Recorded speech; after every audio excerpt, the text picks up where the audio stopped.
jeudi soir de 19h à 19h30.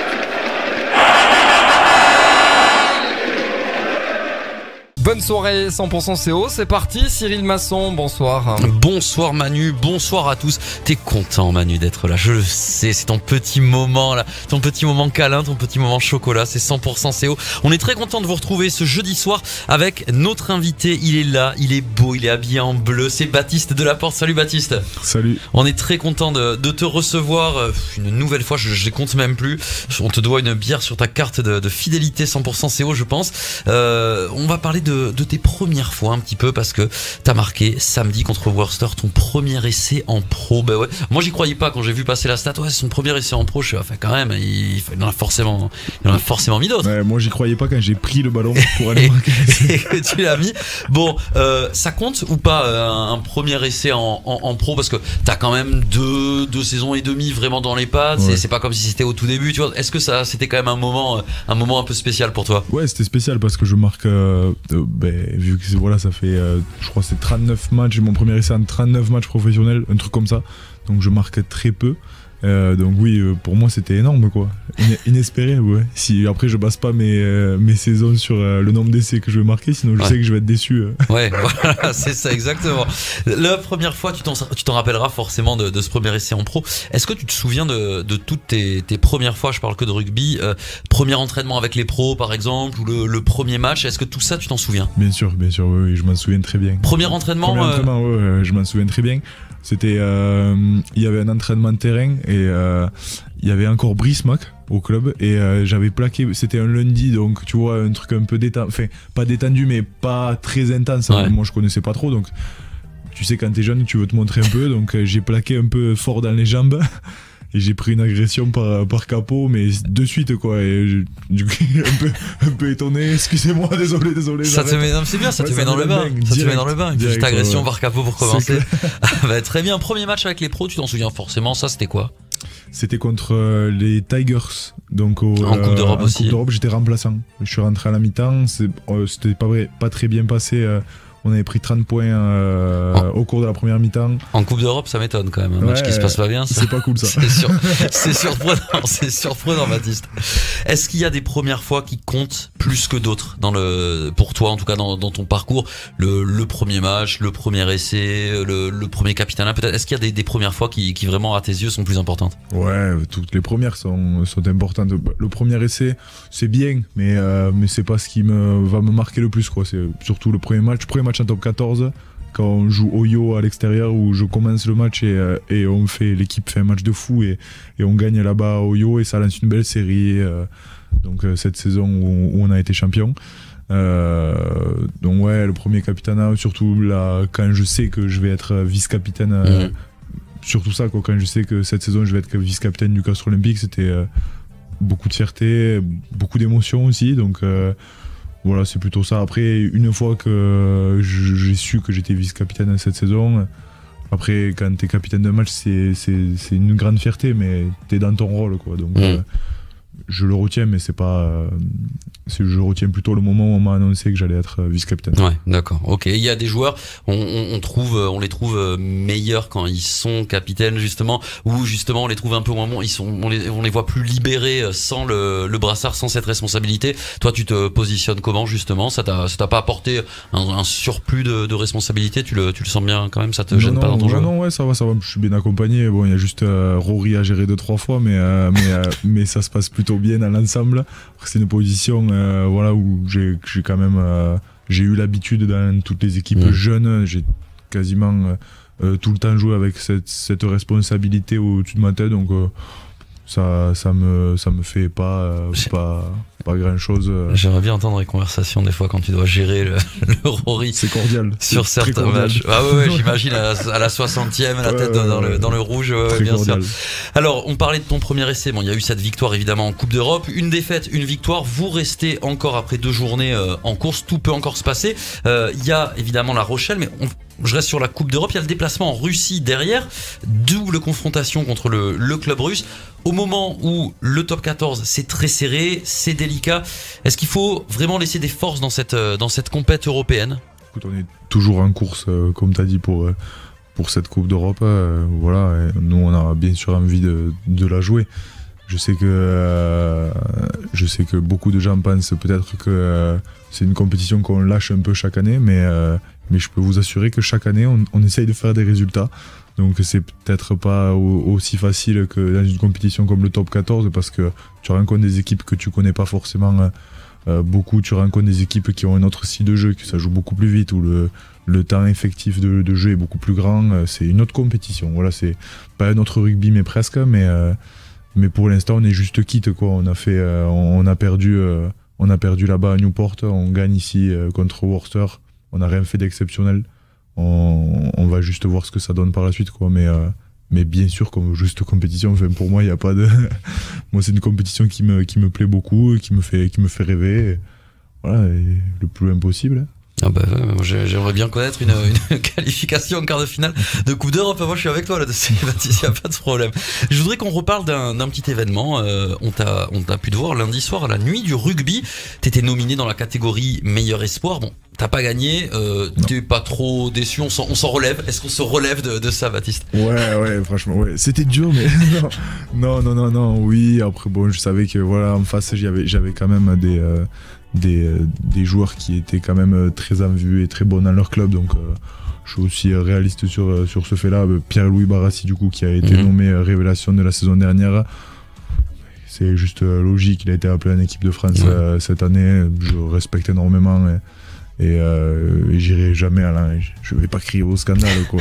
C'est félicitations. Recompter les votes. Ouais. Félicitations à lui. Et encore une fois, j'ai pu lui dire déjà à la nuit du rugby et juste, bon, après, si je l'aurais gagné, j'aurais été très content, mais ça va pas, je vais pas tomber en dépression parce que j'ai pas gagné. La saison est finie, arrêtez. C'est fini. Je jette l'éponge. Ne me parlez plus. C'est comment la nuit du rugby à vivre justement là-bas en petit costume, etc. Parce que parfois c'est vrai que quand on regarde à la télé, c'est parfois un peu spécial. Il y a des fois des moments, bon, c'est un peu malaise télé. Des fois, comment c'est à vivre là-bas en direct? Non, la cérémonie est très sympa à vivre en direct. À la télé, je sais pas, j'ai pas regardé, mais c'est sympa. Voilà, il y a de l'animation. Après, forcément, tu rencontres des gens d'autres clubs, donc que ce soit Top 14 Pro D2. J'étais assis à côté d'un entraîneur de Vannes, on a discuté, tu vois, c'est des gens peut-être que j'aurais pas eu l'occasion de rencontrer autrement, quoi. Donc c'est sympa, et puis tu discutes avec les mecs, c'est cool. Après, ça donne toujours l'occasion de bien t'habiller, tu vois. Au départ, j'ai eu peur parce que je pensais m'être fait bisuter. Je vois tous mes copains arriver en costume du club. Je me dis, mais quoi, il fallait pas que je mette le costume du club et tout? Non, il fallait que tu mettes un nœud papillon, tout ça et tout. Donc j'ai eu peur pendant un bon quart d'heure, mais j'ai été vite rassuré. Donc non, après c'est sympa. Il y a tout le gratin du rugby. Ah ouais. Alors justement, tu parles de costume, t'étais magnifique en costume, on a pu voir avec tes potes. Justement, Olivier Zou, deux de tes coéquipiers nous ont parlé de ton style. Alors on a deux ambiances, on a d'abord le jeune, on a Wilfried Ungpatin qui lui te trouve très très à la mode, écoutez. Il faut savoir que c'est un sapeur, tu vois. C'est un mec qui a l'élégance en lui, tu vois. C'est un mec qui arrive à créer des choses au niveau du textile, tu vois. C'est un magicien. Voilà, c'est le magicien de l'habillage. On pourrait dire ça, c'est le magicien de l'habillage. Le magicien de l'habillage, voilà, exactement. Ça me plaît. T'es un sapeur, non, mais très bien. Moi, ça me plaît parce que je pense savoir qui c'est que t'as dû interroger après, j'ai dû me faire défoncer. Alors on a l'ancien, c'est Thomas Convezou. Alors on sent un peu la lutte des jeunes et des aînés là. Baptiste.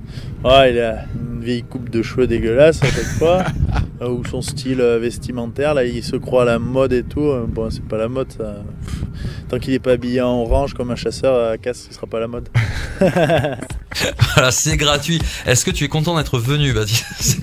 C'est gratuit de la part de Thomas Convezou. J'ai le droit. On sait que vous êtes pas mal. Magnifique. On sait que vous êtes pas mal au Castres Olympique, entre les jeunes, les moins jeunes, les plus anciens. Il y a toujours une espèce de lutte un petit peu des générations, mais c'est important. Tu vois, on n'est pas encore comme au foot évidemment quand on voit les footballeurs avec les doudounes, le gros style, mais il y a quand même un peu ce côté-là. On aime bien il disait Wilfried Humpatin, t'es un sapeur. On aime bien saper comme ça. Ouais, bah, après franchement il y a des périodes, je vais pas te cacher, il y a des semaines où je viens juste en short, tu vois. C'est ce que j'allais dire, moi qui te connais beaucoup du CO, je te vois surtout en survêt. Mais très franchement, il y a des jours où j'ai juste envie de faire plaisir à mes coéquipiers et leur montrer, voilà, putain les mecs, je m'habille bien pour vous. Regardez, c'est pour vous, je vous fais plaisir, je me fais plaisir. Voilà. Après c'est rarement très bien reçu parce que autant que ça soit les anciens ou les jeunes, ils aiment pas trop mon style. Je comprends pas trop, peut-être je suis un peu avant-gardiste, un peu trop en avance. Et dans 6 mois ils s'habilleront comme moi, mais pour l'instant c'est pas leur style quoi. Dans 10 ans peut-être, on verra ça. Je voudrais une dernière question sur l'après-nuit du rugby. J'ai vu que tu étais avec, il y avait Armand Bail, c'est ça, ouais. et Florian. J'ai perdu Florian Vialel, ouais. Voilà, c'est ça, qui était là la semaine dernière d'ailleurs dans 100% CO. Vous avez visité l'Assemblée nationale après la nuit du rugby, ouais. Avec le député du Tarn Philippe Folliot. Il vous a amené petite visite privée nocturne à l'Assemblée. Incroyable, improbable. On le croise du coup à la réception après cette fameuse nuit du rugby. Et il nous dit les mecs, si vous voulez, on peut aller visiter l'Assemblée. J'ai les clés. Non, il n'a pas dit comme ça. Mais il nous a très gentiment proposé d'aller visiter l'Assemblée nationale. Et forcément, nous, c'est un truc que tu peux pas refuser parce que peut-être que tu n'auras juste pas l'occasion de le refaire. Et alors forcément, on a eu un très très bon guide qui est du coup Philippe Folliot, le député qui nous a vraiment bien aiguillé dans cette visite-là. Il nous a tout raconté. C'est quelqu'un de très très cultivé, donc on a vraiment bu ses paroles. Il nous a fait quasiment visiter l'intégralité de l'Assemblée. On a même assisté à un débat dans l'hémicycle. Il y avait une séance. Ouais. Il y avait une séance encore à cette heure-là, c'était je crois 22h, 22h30. C'était vraiment une très belle expérience. Je lui en remercie s'il regarde l'émission. Et on a vraiment apprécié ce moment, quoi. C'est bizarre, hein, mais comme moment, parce que tu te dis pas je vais à Paris à la nuit du rugby et je vais visiter l'Assemblée, mais c'était vraiment sympa. 100% CO, nous sommes avec Baptiste Delaporte. 100% CO. Tous les jeudis soirs de 19h à 19h30. Alors avant de parler du match contre La Rochelle, c'est à La Rochelle, c'est samedi à 18h, ce sera à vivre évidemment sur 100%. Je voudrais qu'on parle d'un instant, une petite pensée, une grosse pensée même pour Antoine Tichit qui a subi une grosse blessure samedi. Il va être blessé longtemps malheureusement, plusieurs mois d'absence, c'est les croisés. Alors Antoine Tichit, c'est ton pote, il est comment? On l'avait vu sortir samedi, on sait que il sentait que c'était grave déjà, il est comment?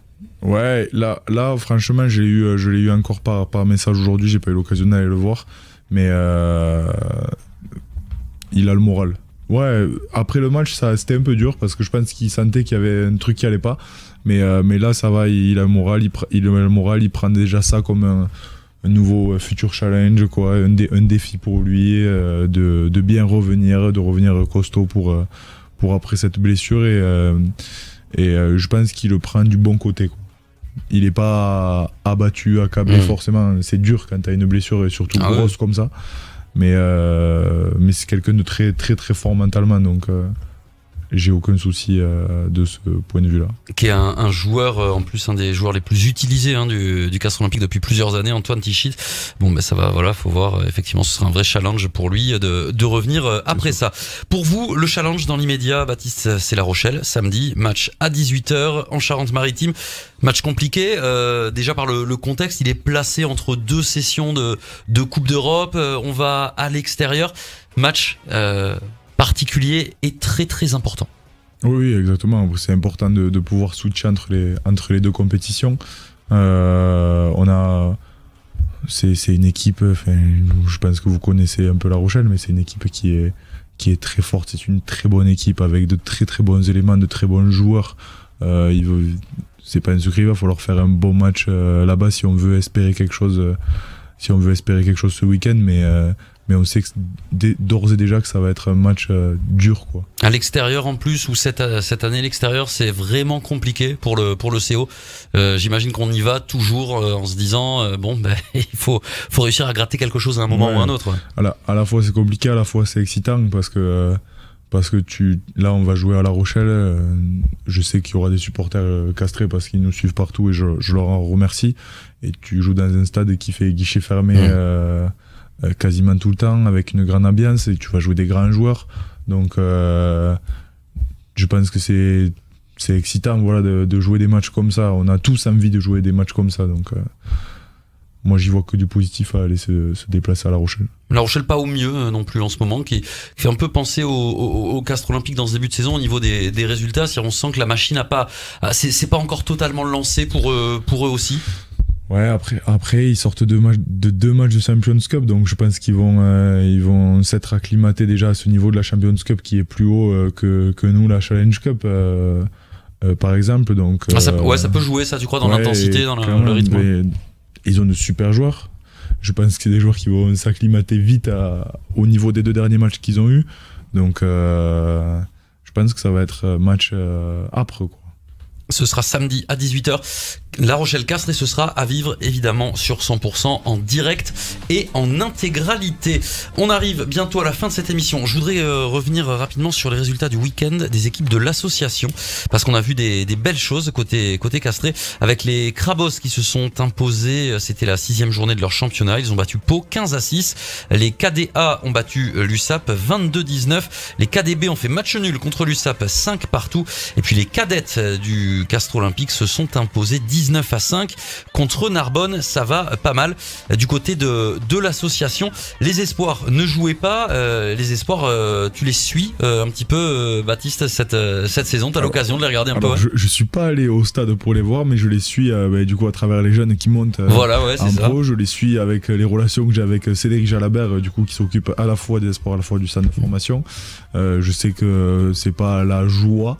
Enfin, c'est pas le meilleur début de saison, clairement. Mais franchement, c'est des castrés, quoi. Donc, tu peux faire un début de saison moyen et te relever, faire une très bonne fin de saison. En tout cas, moi, j'y crois dur comme fer. Quand je connais le staff qui les entoure, en passant par Jean-Marc Oé, Cédric Jalabert, José Dias, et le staff physique et le staff médical, ils ont tout, en tout cas, pour faire une bonne saison. Et il suffit juste, je pense, qu'elle commence à se lancer. Bon, il faut qu'elle se lance, là. Un mot sur, j'allais dire, ton club de cœur de La Bruyère. Ça se passe bien, ils font un super début de saison, La Bruyère. Écoute, on a fait un super début de saison, on a eu un petit moment où on a perdu 3 matchs. C'est l'euphorie. Ouais, ça doit être ça. tu gagnes et d'un coup, bam, on est tombé contre Soragout et les frères Kaba. Et du coup, on a un peu souffert. Et je pense que les joueurs, ça n'était toujours pas remis. Du coup, on a enchaîné 2 défaites après ça. Et là, ce week-end, on vient de gagner contre c'était Cagnac-les-Mines. Ils sont venus chez nous et on a gagné avec un bonus offensif. Donc 29-13, si je dis pas de bêtises, un truc comme ça. Où tu suis. Attends, quand même.